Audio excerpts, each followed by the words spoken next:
තෙරුවන් සරණයි. අද අපි භාවනා උපකාර 8 වෙනි කොටස යටතේ මෛත්‍රී භාවනාව ඉගෙන ගන්නවා. ඒකේ දෙවෙනි කොටස තමයි ඉගෙන ගන්න දෙන්නේ. ඒ යටතේ අපි මේ ඉවසීම නැත්තම් පාලි භාෂා පදයේ වෙන්නේ කන්ති කියන පදය. මේ ඉවසීම කියන කාරණේ තමයි ඉගෙන ගන්න. මේ කාලයට මේ යුගයට මෙන්න මේ ධර්මය ධර්මතාවය පුරුදු කිරීම ඉතා වැදගත් වෙනවා. විශේෂයෙන් මෛත්‍රී භාවනාව වඩන කෙනෙක් මේ ඉවසීම එදිනෙදා ජීවිතේ හොඳින් පුරුදු කළ ගත යුතු එකක්. පසුගිය දේශනාවේදී මේ කේන්තියේ දුක් විපාකත් ඉවසීමේ ආනිසංසත් හොඳට දරා ගන්න ඕනි, ඉගෙන ගන්න ඕනි කියලා අපි පෙන්නලා දුන්නා. එතනදී මෙන්න මෙහෙම කාරණයක් පෙන්නලා දෙනවා. ඔන්න හරි මොකක් හරි දෙයක් තියෙනවා. අපි ඒකේ දුක් විපාක හිතන්නේ, ආදීනව හිතන්නේ. ඒ කාරණේ අපිට හිතෙන් පහ කරගන්න බෑ, දුරු කරගන්න බෑ, ඉවත් කරගන්න බෑ. ඒ ආදීනව නොහිතන හින්දා, දුක් විපාක හිතන්නේ නැති හින්දා. ඒ වගේම යම් වෙනත් දෙයක් තියෙනවා.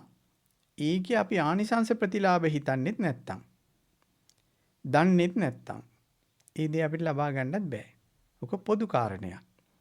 එහෙනම් කේන්තියේ ආදීනව හිතන්නේ නැත්තම් යම් කෙනෙක්, කේන්තියේ තියෙන දුක් විපාක හිතන්නේ නැත්තම් යම් කෙනෙක්, එයාට ඒ කේන්තිය දුරු කර ගැනීමට, පහ කර ගැනීමට, ඉවත් කර ගැනීමට ලැබෙන්නේ නැහැ.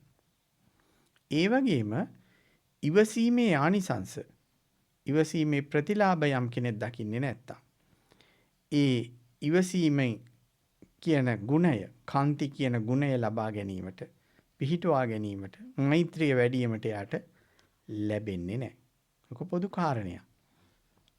එතකොට මේ ඉවසීම කියන පදයේ බොහොම ප්‍රසිද්ධ ධම්මපද ගාථාවක් තියෙනවා. කන්ති පරමං තපෝති තික්ඛා නිබ්බාණං පරමං වදන්ති බුද්ධා නහි පබ්බජිතෝ පරූපඝාති සමනෝ හෝති පරං විහෙඨයන්තෝ. සම්පූර්ණ ගාථාව. ඒකේ පළවෙනි කොටස වෙන්නේ කන්ති පරමං තපෝති තික්ඛා. මේ කාන්ති පදේනේ අපි ඉගෙන ගන්න, ඉවසීම කියන පදේ. එතකොට ඉවසීම කියන කාරණය ලක්ෂණ කොට ඇති මේ ශාන්තිය නැත්නම් මේ කාන්ති කියන පදය, ඒ ලක්ෂණ කොට ඇති පදය, ඒකෙන් කියවෙන කාරණය උතුම්ම තපස කියලා පෙන්නලා දෙනවා. නිර්වාණය උතුම් යයි භාග්‍යතුන් වහන්සේ, බුදුවරයන් වහන්සේලා පෙන්නලා දෙනවා කියලා එතන කියන්නේ. මෙතනදී මේ ඉවසීම කියන මේ කාන්ති කියන පදයට අදිවාසන ක්ෂාන්තිය කියන දෙය උතුම් තපසික කියවනේ. මොකද්ද මේ අදිවාසන ක්ෂාන්තිය කියලා කියන්නේ? පැහැදිලි කරගත්තොත් අනුන්ගෙන් අපි දෝෂාරෝපණ ලබනවා. අනුන්ගෙන් දෝෂාරෝපණයන් ලබනවා ජීවිතේ.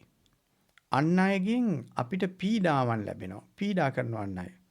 ඒ වගේම මේ බාහිර පරිසරයේ සීත උෂ්ණ ආදී ભેදයන්ගෙන් ඇතිවන ගුණ දොස් තියෙනවා. අපරාධ කියන ඒවට යම්කිසි දොස් තියෙනවා මේ බාහිර පරිසරය වෙනස් වෙනකොට. දැන් අර පහුගිය කාලේ තිබුණේ. අන්න ඒවා ක්ෂමා කරන නැත්නම් ඉවසන, තරහා සිටින, අදිවාසනය කරන, ඉවසීම ඇති ධර්මය කාන්තිය ඉවසීම වෙනවා කියලා පෙන්නලා දෙනවා. දැන් ස්වාභාවික විපතකදී වුණත් රටම ලෝකෙම කැළඹෙද්දී, Tamanට හානි වෙද්දී, ඒ සම්බන්ධයෙන් කලබලයටපත් වෙච්ච අයට ලොකු හානි වුණා. ඉවසීමෙන් වැඩ කිරීමේ පුරුද්දක් තියෙන අයට හානිය අවම කරගන්න ලැබුණා. එතකොට අපි මොකක් හරි සිද්ධියකදී බය බ්‍රීරාන්ත වෙලා කලබල වෙන එක අපේ සිත්වල ස්වභාවයක්. එතකොට කරන්නේ මොකද්ද, කියන්නේ මොකද්ද, සිතන්නේ මොකද්ද, ඒවා හැම අමතක වෙනවා. එතකොට ඉවසීම පුරුදු කරපු කෙනාට අන්න ඒ වගේ ෂණික ව්‍යසනයක් යනකොට පවා උපක්‍රමයේ තේරෙනවා. ඒ විමර්ශනය හොඳට තියෙන හින්දා උපක්‍රමයේ තේරෙනවා. ඒ හින්දා ඉදිරි කාලයේදී වුණත් බරපතල ව්‍යසන ස්වාභාවික ව්‍යසන එනවා. ඉවසීම පුරුදු කරපු අයට ආන්නර ව්‍යසන වලින් බේරීමේ හැකියාවක් එහෙම තියෙනවා. අන්නේ අයට මෛත්‍රිය වඩන උතුම් ලාභයක් ලැබෙනවා. මෙතනදී මේ කාන්ති කියන ඉවසීම කියන පදයට යම් යම් අර්ථ, ඒ කියන්නේ තේරුම් දෙන වචන ටිකක් තියෙනවා. යම් ඉවසීමක්, ඉවසා සිටීමක්, ඉවසන ස්වභාවයක්, කෙපෙන්නේ නැති, කෝප වෙන්නේ නැති ගතියක්, දැඩි නොවන, සිතේ දැඩි නොවන ගතියක්, මානසික තෘප්තියක් යනුවෙන් මෙසේ කියන ලද මේ අධිවාසනක් කන්තියයි කියලා පෙන්ලා දෙනවා. ඒ කියන්නේ ඉවසීමයි කියලා පෙන්ලා දෙනවා. දැන් කන්ති කියන්නේ යම් මේ ඉවසීම නමින් හැඳින්වෙන ශාන්තිය නම් වූ මෙය ශාසනයෙහි පරම වූ උතුම් වූ තපස කියලා කිව්වනේ. කන්ති පරමං තපෝති තික්කා. ඒක පරම වූ උතුම් වූ තපස කියලා තමයි හඳුන්වන්නේ. ඊළඟට අපිට මේ ජීවිතයේ කලබලයක් තියෙනවා. මේක හොඳට පැහැදිලි ඇති. ඕනෑම කටයුත්තක් හුරු පුරුදු ඇතිව කරනකොට ඒක වේගෙන් කරන්න පුළුවන් තමයි. නමුත් එන්න එදිනෙදා කටයුතු වල මේ දඩිබිඩිය කලබලය වැඩි වුණොත් එහෙම ඉවසීම නැති වෙලා යනවා. එයාට මෛත්‍රී සිත උපදින්නේ නිතර කලබල සිත රූප, ශබ්ද, ගන්ධ, රස, පහස ඇසුරේ ගැටෙනවා. පුද්ගලයන්ට, ස්ථානයට, සිද්ධියට ගැටෙනවා. ඒක පුරුද්දකට යනවා. එහෙනම් මේ ජීවිතේ කලබලයේ දුරු කරගත්තොත් එයාට මෙත් සිත උපදවා ගැනීමේ පරමලාභය ලැබෙනවා. දැන් එදිනෙදා කටයුතු වලදී හිතේ වෙහෙසටපත් වීම තියෙනවානේ. හරියට හිත වෙහෙසටපත් වෙනවා. ඒ වෙහෙසටපත් නිසා ඒ සිතට දෝමනස්සය හටගත්ත නිසා හිතේ අපහසුව තියෙන නිසා අර එදිනෙදා කටයුතු ටිකේදී නිතර ගැටෙනවා සිත. අන්න ඉවසීම දුර වෙනවා. මෛත්‍රියක් කරගන්න යට හම්බෙන්නේ නැහැ. සමහර වෙලාවට එදිනෙදා කැළඹීමක් වැඩි ජීවිතයක් තිබුණොත් අපි පුරුද්දට වාඩි වෙලා මෛත්‍රී වචන හිතනවා. නමුත් ඒකේ දියුණුවක් ලබන්න බෑ. කැළඹීම අඩු ජීවිතයකට තමයි මෙත් සිත පුරුදු කරන්න පුළුවන් වෙන්නේ. ඉවසීමේ බලය ඇති කරගත් ඉවසීම් බලයෙන් යුතු කෙනාට බුදුරජාණන් වහන්සේ පෙන්නනවා බ්‍රාහ්මණයෙක් කියලා. ඒ වගේම ඉවසීමට වඩා බලයක් විද්‍යමාන නොවේ කියලා පෙන්නනවා. කාන්තා බිහියෝන විජ්ජති. විද්‍යමාන නොවේ කියලා භාග්‍යතුන් වහන්සේ පෙන්නනවා. ඒ වගේම කලබලය සහිත ජීවිතයක් ඇති කෙනාට සිතේ සංසිඳීම දුරු වෙලා යනවා.